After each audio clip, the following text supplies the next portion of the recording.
യേശുനാഥൻ വീണ്ടും സൗഖ്യപ്പെടുത്തുവാൻ ആഗ്രഹിച്ച് കാത്തു നിൽക്കുന്ന ഏവർക്കും യേശുമിശിഹായ്ക്ക് സ്തുതിയായിരിക്കട്ടെ. തിരുസഭാ മാതാവ് ഇന്ന് നമുക്ക് നൽകുന്ന വചനധ്യാനം യോഹന്നാന്റെ സുവിശേഷം 5-ാം അധ്യായം 1 മുതൽ 16 വരെയുള്ള വാക്യങ്ങൾ. ബത്സയിദ കുളക്കരയിലെ തളർവാദ രോഗിയെ കർത്താവ് സൗഖ്യപ്പെടുത്തുന്നു. 3 സാന്നിധ്യങ്ങൾ പ്രത്യേകമായി നമുക്ക് കാണാം. 1, നിസ്സഹായനായ തളർവാദ രോഗി. 2, സുവിശേഷത്തിൽ പ്രതിപാദിക്കാത്ത അവനെയും എടുത്തുകൊണ്ട് പലതവണ ആ കുളക്കരയിലേക്ക്, കുളത്തിൻ്റെ അരികിലേക്ക്, ഒരുപക്ഷെ കുളത്തിലേക്ക് ഇറക്കിയവർ. 3, അവനെ കണ്ട് മനസ്സലിഞ്ഞ കർത്താവായ യേശുനാഥൻ. രോഗിയായ മനുഷ്യനെ നമുക്ക് നിസ്സഹായൻ എന്ന് വിളിക്കാം. അവനെ ദിവസവും ബത്സേദയിലെ കുളത്തിലേക്കും തിരിച്ചും കൊണ്ടുപോകുന്നവരെ സുഹൃത്തുക്കൾ എന്ന് നമുക്ക് വിളിക്കാം. പാപം ഏറ്റുപറയാനും കർത്താവിനോട് അനുതപിക്കാനും വിസമ്മതിക്കുന്ന എല്ലാവരുടെയും മേലുള്ള പാപത്തിൻ്റെ പിടിയുടെ മാതൃക പോലെയാണിത്. പാപത്തിൻ്റെ അടിമത്തത്തിൽ നിന്ന് മോചനം നേടാൻ വിവിധ മാർഗങ്ങൾ പരീക്ഷിച്ച ശേഷം പാപി ഒടുവിൽ ജീവിതകാലം മുഴുവൻ പരാജയപ്പെടുന്നു. 38 വർഷമായി രോഗബാധിതനായ ഈ മനുഷ്യനെ പോലെ പാപം ആത്യന്തികമായി രക്ഷകനെ കണ്ടുമുട്ടാത്ത എല്ലാവരിലും നിരാശയിലേക്കും ഒരർത്ഥത്തിൽ നിരീശ്വരത്വത്തിലേക്കും നയിക്കുന്നു. വിടുതൽ അസാധ്യമാണെന്ന തോന്നലുണ്ടാകുന്നു അവന്. വാസ്തവത്തിൽ യേശുവിനെ കൂടാതെ വിടുതൽ അസാധ്യമാണ്. ഇതാണ് നിസ്സഹായതയുടെ യഥാർത്ഥമായ മുഖം. മത്തായി 19-ാം അധ്യായം 26 പറയുന്നത് പോലെ യേശു അവരെ നോക്കി, മനുഷ്യർക്ക് ഇത് അസാധ്യമാണ്, എന്നാൽ ദൈവത്തിന് എല്ലാം സാധ്യമാണ് എന്ന് പറഞ്ഞു. നൂറ്റാണ്ടുകളായി അസാധ്യമായി നിസ്സഹായനായ തളർവാദ രോഗി കരുതിയിരുന്നതിനെ ഒരു നിമിഷത്തിൻ്റെ നോട്ടം കൊണ്ട് കർത്താവ് അവന് സാധ്യമാക്കി കൊടുക്കുകയാണ്. അവൻ അവിടെ കിടക്കുന്നത് യേശു കണ്ടു. അവൻ ആ അവസ്ഥയിൽ വളരെ കാലമായി എന്ന് മനസ്സിലാക്കിയപ്പോൾ യേശുനാഥൻ അവനോട് പറഞ്ഞു, നിനക്ക് സുഖം പ്രാപിക്കാൻ ആഗ്രഹമുണ്ടോ, അഥവാ ആഗ്രഹമില്ലേ എന്ന് അവനോട് കർത്താവ് ചോദിക്കുന്നു. ഇപ്പോൾ ഇവിടെയുള്ള നിങ്ങളിൽ ആരാണ് സൗഖ്യപ്പെടുവാൻ ആഗ്രഹിക്കുന്നത്? ഞാനിപ്പോൾ നിങ്ങളുടെ കൈകൾ കാണട്ടെ, അവരെ ഉയർത്തിപ്പിടിക്കുക. ഇല്ല, യേശു ഈ ഒരു വ്യക്തിയെ മാത്രം സുഖപ്പെടുത്താൻ തീരുമാനിക്കുകയാണ്. കാരണം രോഗികളുടെ കൂട്ടം, അവരെയെല്ലാം സുഖപ്പെടുത്താൻ അവന് കഴിയുമായിരുന്നില്ലേ?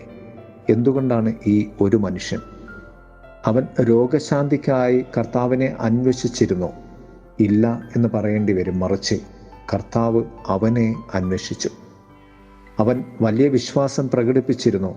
ഇല്ല എന്നതാണ് ഉത്തരം. അവൻ എന്തെങ്കിലും വിശ്വാസം പ്രകടിപ്പിച്ചതായി വചനം സൂചിപ്പിക്കുന്നില്ല.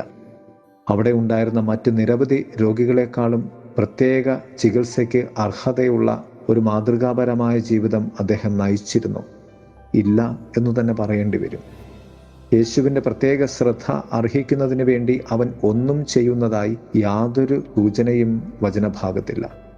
വാസ്തവത്തിൽ അവൻ വർഷങ്ങളോളം ചെയ്തതായി തോന്നുന്ന എല്ലാ കാര്യങ്ങളും കുളത്തിനരികിൽ അങ്ങനെ തങ്ങി നിൽക്കുകയായിരുന്നു, സുഖം പ്രാപിക്കുമെന്ന പ്രതീക്ഷയിൽ കുളത്തിനരികിൽ.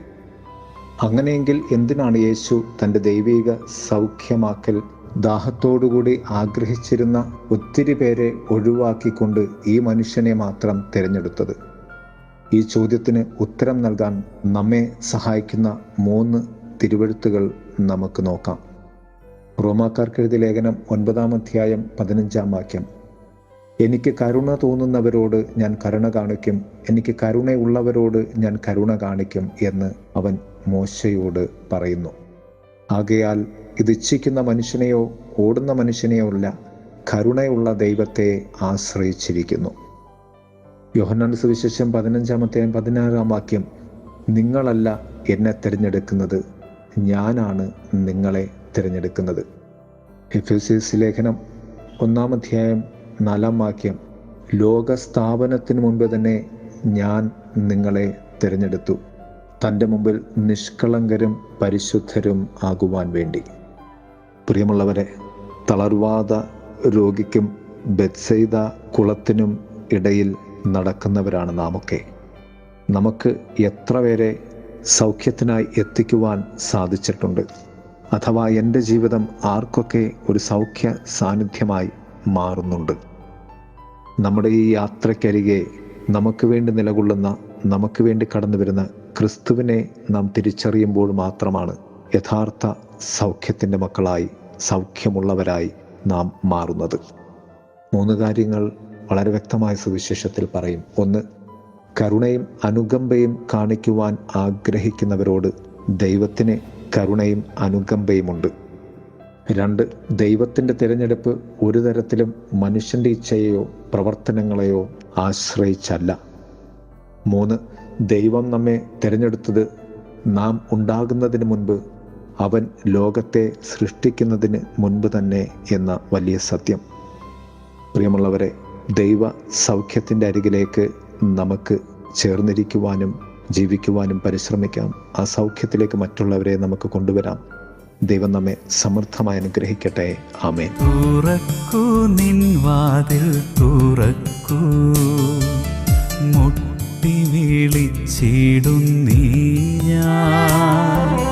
കേൾക്കുന്നു ഞാൻ നിന്റെ തേങ്ങലുകൾ, കാണുന്നു ഞാൻ നിന്റെ നൊമ്പരങ്ങൾ. തുറക്കൂ നിൻ വാതിൽ തുറക്കൂ, മുട്ടി വിളിച്ചിടുന്നീ ഞാൻ. കേൾക്കുന്നു ഞാൻ നിന്റെ തേങ്ങലുകൾ, കാണുന്നു ഞാൻ നിന്റെ നൊമ്പരങ്ങൾ.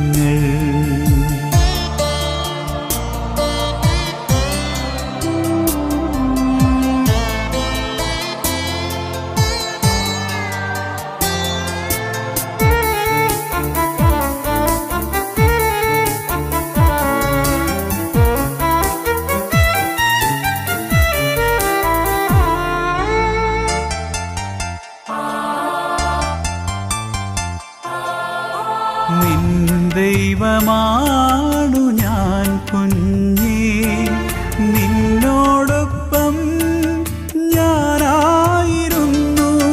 നിൻ ദൈവമാണു ഞാൻ കുഞ്ഞേ, നിന്നോടൊപ്പം ഞാനായിരുന്നു. നീ എന്നെ അറിഞ്ഞിരുന്നില്ല,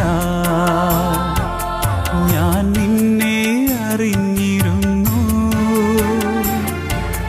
കേൾക്കുന്നു ഞാൻ നിന്റെ തേങ്ങലുകൾ, മകനേ മകളേ തുറക്കൂ. ഹൃദയവാതിൽ നിൻ ഹൃദയവാതിൽ തുറക്കൂ, നിൻ വാതിൽ തുറക്കൂ, മുട്ടി വിളിച്ചിടുന്നീ ഞാൻ. കേൾക്കുന്നു ഞാൻ നിന്റെ തേങ്ങലുകൾ, കാണുന്നു ഞാൻ നിന്റെ നൊമ്പരങ്ങൾ.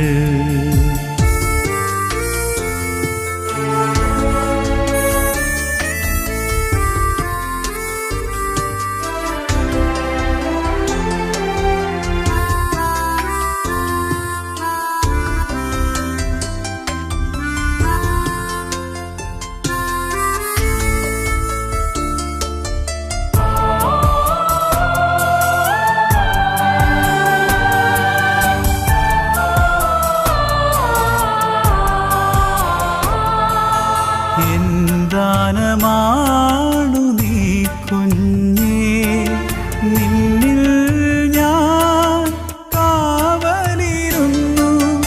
എന്താനമാണു നീ കുഞ്ഞേ, നിന്നിൽ ഞാൻ കാവലിരുന്നു. മറ്റാരും ദ്രോഹിച്ചിടാതെ, മറ്റാരും മുറിവേൽപ്പിക്കാതെ, ഞാൻ നിന്നെ മാറോടണച്ചിരുന്നു. മകനേ മകളേ തുറക്കൂ, ഹൃദയവാതിൽ നിൻ ഹൃദയവാതിൽ.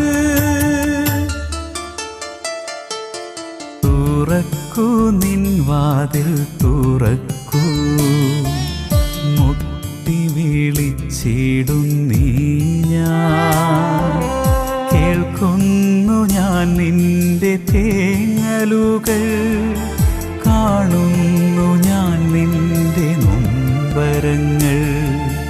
തുറക്കൂ നിൻ വാതിൽ തുറക്കൂ, മുട്ടി വിളിച്ചിടുന്നീ ഞാൻ, കേൾക്കുന്നു ഞാൻ നിന്റെ തേങ്ങലുകൾ, കാണുന്നു ഞാൻ നിന്റെ നൊമ്പരങ്ങൾ.